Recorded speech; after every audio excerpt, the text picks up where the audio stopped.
आप सभी का ट्रिगर न्यूज में स्वागत है। ज्ञान व्यापी मामले में सुप्रीम कोर्ट ने सभी पक्षकारों को नोटिस जारी किया। 19 मई को अगली सुनवाई। वीडियो को शुरू करने से पहले अगर आपने हमारे चैनल ट्रिगर न्यूज को अभी तक सब्सक्राइब नहीं किया तो प्लीज उसे सब्सक्राइब कर लें और वीडियो को भी लाइक कर दें। ज्ञान व्यापी मस्जिद सर्वे के मामले में सुप्रीम कोर्ट ने आज अहम आदेश देते हुए जिला मजिस्ट्रेट को उस क्षेत्र को सुरक्षित करने को कहा जहां शिवलिंग मिला था। साथ ही सुप्रीम कोर्ट ने मस्जिद में नमाज पढ़ने के लिए मुसलमानों के जाने पर कोई पाबंदी नहीं होगी। सुप्रीम कोर्ट शिवलिंग मिलने वाली जगहों को सील करने के वाराणसी की अदालत के आदेश को शिवलिंग मिलने वाले क्षेत्र को सुरक्षित करने तक सीमित किया। सुप्रीम कोर्ट ने मामले में सभी पक्षकारों को नोटिस जारी कर जवाब दाखिल करने को कहा।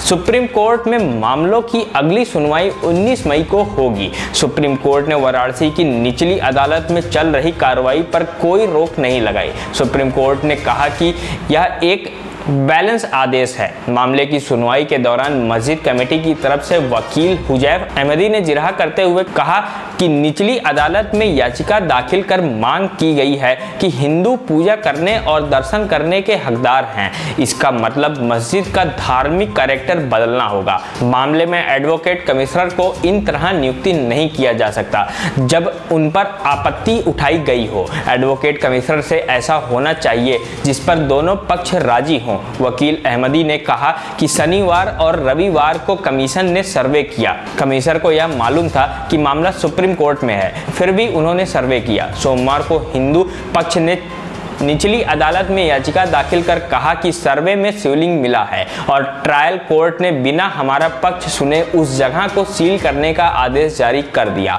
यह दुर्भाग्यपूर्ण है। वकील अहमदी ने कहा कि कोर्ट कमिश्नर के द्वारा कोई रिपोर्ट दाखिल नहीं की गई थी। हिंदू पक्ष के वकील ने कहा कमिश्नर ने तालाब में शिवलिंग देखा या कहा गया कमिश्नर के सर्वे की आड़ में जगह को सील कराने की कोशिश की गई। वकील अहमदी ने कहा कि निचली कोर्ट का अदालत एक पक्षीय है। घंटे भर के भीतर ही आदेश जारी कर दिया गया। क्या अदालती कार्रवाई में निष्पक्षता की कमी नहीं दिखती है?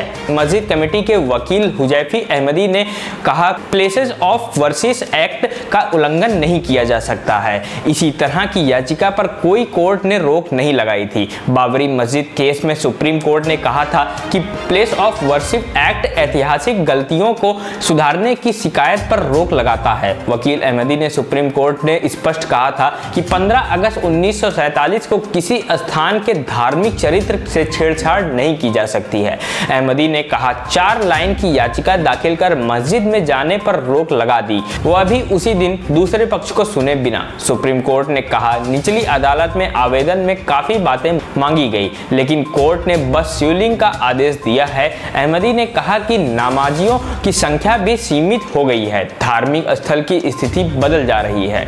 मस्जिद कमेटी के वकील हुजैफी अहमदी ने निचली अदालत के आदेशों और रोक लगाने की मांग करते हुए कहा कि यह आदेश संसद के कानून के खिलाफ है। जस्टिस डीवाई चंद्रचूड़ ने कहा कि हम ट्रायल कोर्ट को कमीशन की नियुक्ति को लेकर लंबित अर्जी को जल्द निपटाने को कह सकते हैं। जस्टिस चंद्रचूड़ ने कहा कि हम आदेश जारी करेंगे कि जिला मजिस्ट्रेट उस जगह की सुरक्षा करे जहां शिवलिंग मिला है, लेकिन वह लोगों के नमाज पढ़ने के रास्ते में नहीं आना चाहिए। जस्टिस डीवाई चंद्रचूड़ ने उत्तर प्रदेश सरकार की तरफ से पेश हुए सॉलिसिटर जनरल तुषार मेहता से पूछा कि शिवलिंग कहां मिला है।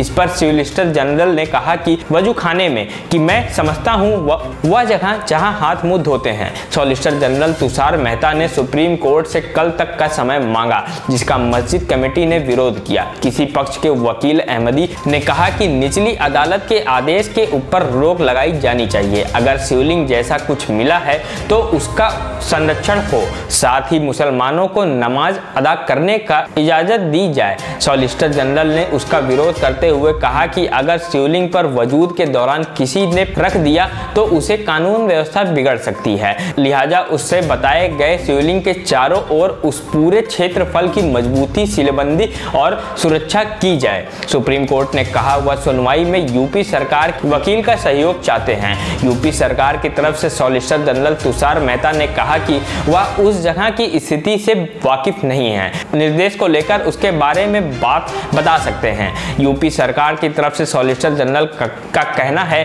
कि वह उस जगह के बारे में नहीं जानते हैं। सुप्रीम कोर्ट ने पूछा कि शिवलिंग कहां पर मिला, उसकी सही जगह क्या थी। सॉलिसिटर जनरल ने कहा कि उन्होंने कमीशन की रिपोर्ट नहीं देखी है। सुप्रीम कोर्ट ने कहा कि निचली अदालत ने भी कमीशन की रिपोर्ट नहीं देखी थी। सॉलिसिटर जनरल ने जवाब देने के लिए कल तक का समय मांगा। सुप्रीम कोर्ट ने कहा कि वह निचली अदालत से कहेंगे कि वह भले जगह को सील कर दे, लेकिन मुस्लिम को नमाज पढ़ने से नहीं रोका जाए। यूपी सरकार ने कहा नमाज पढ़ने की जगह और वजू की जगह अलग अलग है। यूपी सरकार के वकील तुषार मेहता ने कल के लिए सुनवाई टालने की मांग की। यूपी सरकार के वकील ने कहा कि उनको कल का समय दिया जाना चाहिए ताकि वो कुछ तथ्यों के बारे में जानकारी इकट्ठा कर कोर्ट को बता सकें। सुप्रीम कोर्ट को उसके बाद ही आदेश देना चाहिए। सुप्रीम कोर्ट ने कहा कि अन्य पक्षकार को तूने मौजूद नहीं है, लिहाजा दूसरे पक्षों को सुने दिल का ही आदेश जारी करें। कोर्ट ने इसके बाद आज के पत्रिका अक्षरों को नोटिस जारी कर जवाब दाखिल करने के लिए कहा और मामले को 19 मई को सुनवाई के लिए लगा दिया। मस्जिद कमेटी की तरफ से वकील अहमदी ने कहा कि 19 मई तक निचली अदालत की सुनवाई करने और आदेश जारी करने पर रोक लगाई जाए। इस पर सुप्रीम कोर्ट ने कहा कि हमारा आदेश स्पष्ट है, कोई भी न्यायिक अफसर समझ जाएगा कि क्या करना है। सुप्रीम कोर्ट ने वाराणसी की अदालत सील करने के आदेश को शिवलिंग क्षेत्र सुरक्षित करने तक सीमित किया। वाराणसी की कोर्ट की कार्रवाई पर कोई रोक नहीं लगाई गई। सुप्रीम कोर्ट ने मस्जिद कमेटी की याचिका पर हिंदू पक्ष को नोटिस जारी किया। हिंदू पक्ष के जिन याचिकाकर्ताओं को नोटिस जारी हुआ है उनमें राखी सिंह, लक्ष्मी देवी, सीता साहू, मंजू वायस, रेखा पाठक शामिल हैं। इसके अलावा यूपी सरकार, बनारस के डीएम, पुलिस कमिश्नर और श्री काशी विश्वनाथ मंदिर के बोर्ड के सभी ट्रस्टी को नोटिस जारी किया गया है। आप सभी का इस पर क्या कहना है हमें कमेंट बॉक्स में जरूर बताएं। अगर आपने हमारे चैनल ट्रिगर न्यूज़ को अभी तक सब्सक्राइब नहीं किया तो प्लीज़ उसे सब्सक्राइब कर लें और वीडियो को भी लाइक कर दें। तब तक के लिए जय हिंद, जय भारत।